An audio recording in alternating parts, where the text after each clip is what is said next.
ಮಂಗಳೂರಿಗೆ ಪೂರೈಕೆಯಾಗ್ತಾ ಇದೆಯಾ ಮಲಿನ ನೀರು? ಬೆಂದೂರು ವೆಲ್ ಪಂಪ್ ಹೌಸ್ ನೀರಿನ ಪರೀಕ್ಷಾ ವರದಿಯಲ್ಲಿ ಸ್ಫೋಟಕ ಸತ್ಯ ಬಯಲಾಗಿದೆ. ಮಲಿನ ನೀರು ಹೋಗ್ತಾ ಇದೆಯಾ ಮಂಗಳೂರಿಗೆ? ಅಶುದ್ಧ ನೀರು ಕುಡಿತಾ ಇದ್ದಾರೆ ಹಾಗಾದ್ರೆ ಜನ? ಸ್ಫೋಟಕ ವರದಿ ಇದು. ಸುರತ್ಕಲ್ ಹಾಗೆ ಬೈಕಂಪಾಡಿಗೆ ಪೂರೈಕೆಯಾಗುವಂತ ನೀರು ಯೋಗ್ಯವಲ್ಲ. ನೀರಿನ ಗುಣಮಟ್ಟ ಪರೀಕ್ಷೆ ಮಾಡಿಸಿದ್ದಾರೆ ಎಂಎಲ್ಸಿ ಐವಾನ್ ಡಿಸೋಜಾ. ಹಾಗಾದ್ರೆ ಏನಿದೆ ವರದಿಯಲ್ಲಿ? ಪಚ್ಚನಾಡಿ ಒಳಚರಂಡಿ ಸಂಸ್ಕರಣಾ ಘಟಕದ ನೀರು ಕೂಡ ಲ್ಯಾಬ್ ಟೆಸ್ಟ್ ಮಾಡಿದ್ದಾರೆ. ಈ ಪ್ರಯೋಗಾಲಯ ಪರೀಕ್ಷೆಯಲ್ಲೂ ನೀರಿನಲ್ಲಿ ಬ್ಯಾಕ್ಟೀರಿಯಾ ಪತ್ತೆಯಾಗಿದೆ. ಕರ್ನಾಟಕ ಮಾಲಿನ್ಯ ನಿಯಂತ್ರಣ ಮಂಡಳಿಯಿಂದಲೂ ಕೂಡ ವರದಿ, ಅಂದರೆ ಅದರ ವಿರುದ್ಧವೂ ಕೂಡ ವರದಿಯನ್ನು ಕೊಟ್ಟಿದ್ದಾರೆ. ಕರ್ನಾಟಕ ಮಾಲಿನ್ಯ ನಿಯಂತ್ರಣ ಮಂಡಳಿ ಅಂದರೆ ಅವರು ವರದಿಯನ್ನು ಕೂಡ ಕೊಟ್ಟಿದ್ದಾರೆ. ಅದು ಕೂಡ ಹೀಗೆ ಬಂದಿದೆ. ಬಿಜೆಪಿ ಆಡಳಿತದ ಮಂಗಳೂರು ಪಾಲಿಕೆ ವಿರುದ್ಧ ಕಾಂಗ್ರೆಸ್ ಈಗ ಕಿಡಿಕಾರ್ತಾ ಇದೆ. STPಗಳಿಂದಲೂ ಕೂಡ ನೀರು ಸಂಸ್ಕರಣೆ ಮಾಡದೆ ನದಿಗಳಿಗೆ ಬಿಡ್ತಾ ಇದ್ದಾರೆ ಅನ್ನುವಂಥ ಆರೋಪ ಇದು.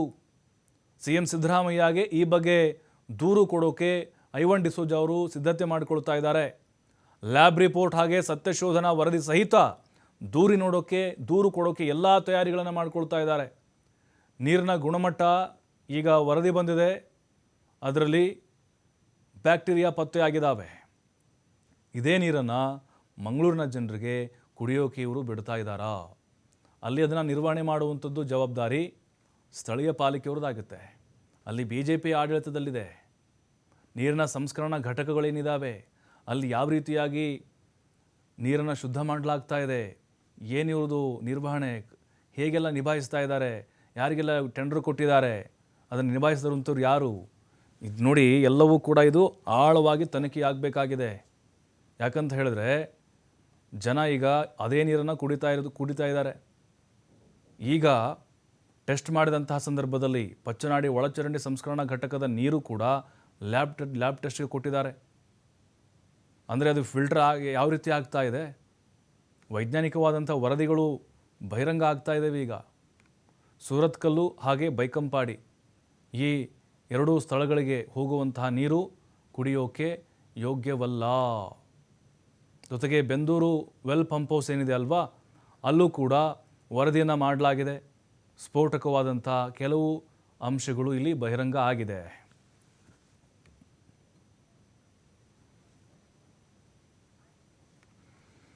ಮಂಗಳೂರಿನಲ್ಲಿ ಮಲಿನ ನೀರು ಪೂರೈಕೆ ಆರೋಪಕ್ಕೆ ಸಂಬಂಧಪಟ್ಟಂತೆ ಕಾಂಗ್ರೆಸ್ಗೆ BJP ಶಾಸಕ ಭರತ್ ಶೆಟ್ಟಿ ತಿರುಗೇಟನ್ನು ಕೊಟ್ಟಿದ್ದಾರೆ. ಸೂರತ್ಕಲಲ್ಲಿ ಪಾಲಿಕೆ ವಾರ್ಡ್ ಗೆಲ್ಲಲು ಕಾಂಗ್ರೆಸ್ ಕೀಳು ರಾಜಕಾರಣವನ್ನು ಮಾಡ್ತಾ ಇದೆ ಅಂತ ಆರೋಪ ಮಾಡಿದ್ದಾರೆ. ಈಗ ಮಲಿನವಾದಂಥ ನೀರು ಪೂರೈಕೆ ಆಗ್ತಿದೆ ಅನ್ನುವಂಥ ಆರೋಪ ಕಾಂಗ್ರೆಸ್ನವ್ರದ್ದು. ಅದು ಸ್ಫೋಟಕ ವರದಿ ಕೂಡ ಬಯಲಾಗಿದೆ. ಐವಾನ್ ಡಿಸೋಜಾ ಅದನ್ನು ಬಿಡುಗಡೆ ಮಾಡಿಸಿದ್ದಾರೆ. ಆದರೆ ಇವರು ಈಗ ಇದು ರಾಜಕೀಯವಾದಂಥ ಒಂದು ದ್ವೇಷ ಮಾಡ್ತಿದ್ದಾರೆ, ಕೀಳು ರಾಜಕಾರಣ ಕಾಂಗ್ರೆಸ್ನವ್ರು ಮಾಡ್ತಿದ್ದಾರೆ.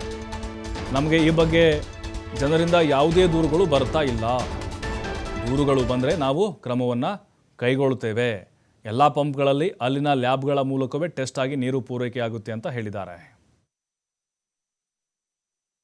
ನೀರು ಈಗ ತಮಗೆಲ್ಲ ತಿಳಿದಿದಂತೆ ನಮ್ಮ ಕಳೆದ ಸಾಮಾನ್ಯ ಸಭೆಯಲ್ಲಿ ಭಾಳ ವಿಸ್ತೃತವಾಗಿ ನಾವು ಚರ್ಚೆಯನ್ನು STP ಮತ್ತು ನೀರಿನ ವಿಚಾರದಲ್ಲಿ ನಾನು ಮತ್ತು ಪ್ರವೀಣ್ ಚಂದ್ರ ಆಳ್ವ ಅವರು ಅದನ್ನು ಧ್ವನಿ ಎತ್ತಿದಾಗ ಪಾಲಿಕೆಯಲ್ಲಿ ನಾವು ಐವಾನ್ ಡಿಸೋಜಾ ಅವರು ಕೂಡ ಮಾನ್ಯ ವಿಧಾನ ಪರಿಷತ್ ಶಾಸಕರು ಐವಾನ್ ಡಿಸೋಜಾ ಕೂಡ ಇದ್ದರು.